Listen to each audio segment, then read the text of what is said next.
Hi viewers, ഞാൻ നിങ്ങളുടെ പൗർണമി. എൻ്റെ അടുത്തൊരു സബ്സ്ക്രൈബർ ചോദിച്ചിരുന്നത് ഞങ്ങൾക്ക് ഷിറ്റ്സുവിനെ വാങ്ങണമെന്ന് ഭയങ്കര താല്പര്യമുണ്ട്. സോ ഫുഡിൻ്റെ കാര്യത്തിലൊന്നും വലിയ പ്രശ്നമല്ല, ഹോം മെയ്ഡ് ഫുഡൊക്കെ ഞങ്ങൾ നല്ല രീതിക്ക് പ്രൊവൈഡ് ചെയ്യാം. പക്ഷേ ഗ്രൂമിംഗ് ആണ് പ്രശ്നം. ഒന്നാമത്തെ കാര്യം, ഞങ്ങളുടെ നാട്ടിൽ നല്ല ഗ്രൂമിംഗ് സെൻറ്റേഴ്സ് ഇല്ല. രണ്ട്, അത്രയും ഒക്കെ സ്പെൻഡ് ചെയ്യാനായിട്ട് ഞങ്ങളുടെ കയ്യിലില്ല. സോ ഗ്രൂമിംഗ് അത്രയ്ക്ക് ഇമ്പോർട്ടൻ്റ് ആണോ, പുറത്തൊരു സ്ഥലത്ത് തന്നെ കൊണ്ടുപോകണമെന്നുണ്ടോ, ഞങ്ങൾക്ക് തന്നെ ചെയ്യാൻ പറ്റുമോ എന്നായിരുന്നു ചോദിച്ചിരുന്നത്. സോ ഗ്രൂമിങ്ങിൻ്റെ കാര്യത്തിൽ പറയുകയാണെങ്കിൽ നമുക്ക് തന്നെ ചെയ്യാൻ പറ്റായികയൊന്നുമില്ല. നല്ല രീതിക്ക് നമുക്ക് പേഷ്യൻസ് വേണം. ഞങ്ങൾ മുത്തുമണിയെ വാങ്ങിയിട്ടുള്ളത് കോവിഡ് ടൈമിലാണ്. അപ്പോൾ ആ സമയത്ത് നമുക്ക് പുറത്ത് കൊണ്ടുപോയി ഗ്രൂമിങ് ചെയ്യിക്കണമെന്ന് വിചാരിച്ചാൽ തന്നെ നടക്കാത്തൊരു സമയമായിരുന്നു. ഒരു ഷോപ്സും ഇല്ല. അപ്പോൾ നമുക്ക് ഈ മുടി ഇങ്ങനെ വളർന്ന് വലുതാകുമ്പോഴത്തേക്ക് വേറെ ഒരു മാർഗ്ഗമില്ലാണ്ട് ഞങ്ങൾ തന്നെ ചെയ്തിട്ടുണ്ട്. അതുണ്ടാക്കിയ പ്രശ്നം എന്താണെന്ന് വെച്ചാൽ, ഇവൻ ഈ സിസറിനോടൊക്കെ ഭയങ്കര പേടിയാണ്, ട്രിമ്മറിൻ്റെ സൗണ്ടിനോട് പേടിയാണ്. എന്തെന്ന് വെച്ചാൽ ഞങ്ങൾ പ്രൊഫഷണൽസ് അല്ല, ഞങ്ങൾക്ക് എങ്ങനെയാണ് അവനെ ഹാൻഡിൽ ചെയ്യേണ്ടതെന്ന് അറിയില്ല. ഗ്രൂമിംഗ് എന്ന് പറയുന്ന പ്രോസസ്സ് അവർക്ക് ഇഷ്ടമല്ലാണ്ടായിപ്പോവും, കുളിക്കുന്നത് ഇഷ്ടമല്ലാണ്ടായിപ്പോവും. അപ്പോൾ മുത്തുമണിക്ക് ഈ പ്രശ്നങ്ങളൊക്കെ ഉണ്ട്.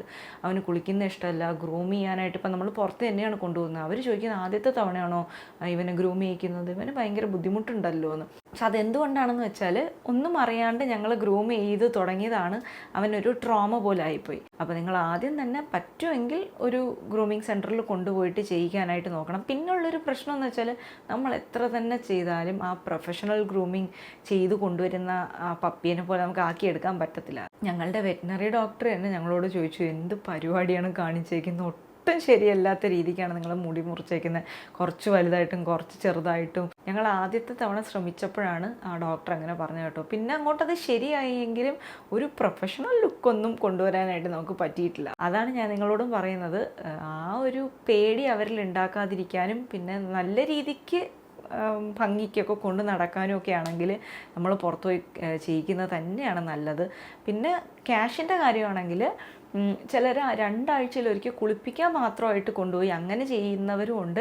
അല്ലെങ്കിൽ 6 മാസത്തിലൊരിക്കോ 5 മാസത്തിലൊരിക്കോ ഒക്കെ കൊണ്ടുപോയിട്ട് ഹെയർ ട്രിം ചെയ്ത് ജനറലായിട്ട് നെയിൽ കട്ടിങ്ങോ അങ്ങനെയൊക്കെ ചെയ്ത് വാങ്ങിക്കുന്നവരും ഉണ്ട്. അപ്പം ഞങ്ങൾ ചെയ്യുന്ന അങ്ങനെയാണ്. നെയിൽ കട്ടിങ് ഞങ്ങൾ വീട്ടിൽ തന്നെ ചെയ്യും. പിന്നെന്താണ്, കുളിപ്പിക്കുന്നത് നമ്മൾ തന്നെ കുളിപ്പിക്കും. 2 ആഴ്ച കൂടുമ്പോൾ ഒരിക്കൽ, അല്ലെങ്കിൽ നല്ല ചൂടാണെങ്കിൽ ആഴ്ചയിലൊരിക്കൽ കുളിപ്പിക്കും.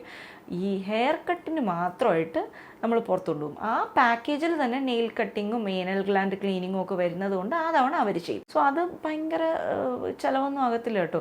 1200 മുതൽ 3000-നുള്ളിലാണ് പല സ്ഥലങ്ങളിലും വാങ്ങിക്കുന്നത്. ഞങ്ങൾ ചെയ്യിക്കുന്ന സ്ഥലത്ത് 1600 പ്ലസ് ടാക്സസ് ആണ്. സോ 5 മന്ത്സിലൊരിക്കൽ അത്രയൊക്കെ സ്പെൻഡ് ചെയ്യാൻ പറ്റുന്നുണ്ടെങ്കിൽ തീർച്ചയായിട്ടും പുറത്ത് കൊണ്ടുപോയി ഗ്രൂമിങ് ചെയ്യിക്കുന്നതാണ് ബെസ്റ്റ്. പക്ഷേ നമ്മൾ വീട്ടിൽ ഈ നെയിൽ കട്ട് ചെയ്യാനും കുളിപ്പിക്കാനും ഒക്കെ നമ്മൾ തന്നെ പഠിക്കണം. അതല്ല, ഇനി നിങ്ങൾക്ക് ക്യാഷ് ഒരു പ്രശ്നമല്ല എന്നുണ്ടെങ്കിൽ നിങ്ങൾക്ക് മന്ത്ലി വൺസ് കൊണ്ടുപോകാം, 2 മന്ത്സിലൊരിക്കൽ കൊണ്ടുപോകാം. ഞാൻ മുന്നേ പറഞ്ഞല്ലോ 2 വീക്സിലൊരിക്കൽ വേണമെങ്കിലും കൊണ്ടുപോകാം. സോ ഇന്നത്തെ വീഡിയോ ഇതാണ്. ഇഷ്ടമെങ്കിൽ ലൈക്ക് ചെയ്യുക, ഷെയർ ചെയ്യുക, കമൻറ്റ് ചെയ്യുക, സബ്സ്ക്രൈബ് ചെയ്യുക. മറ്റൊരു വീഡിയോയിൽ കാണുന്നവരെ ടേക്ക് കെയർ, ബൈ.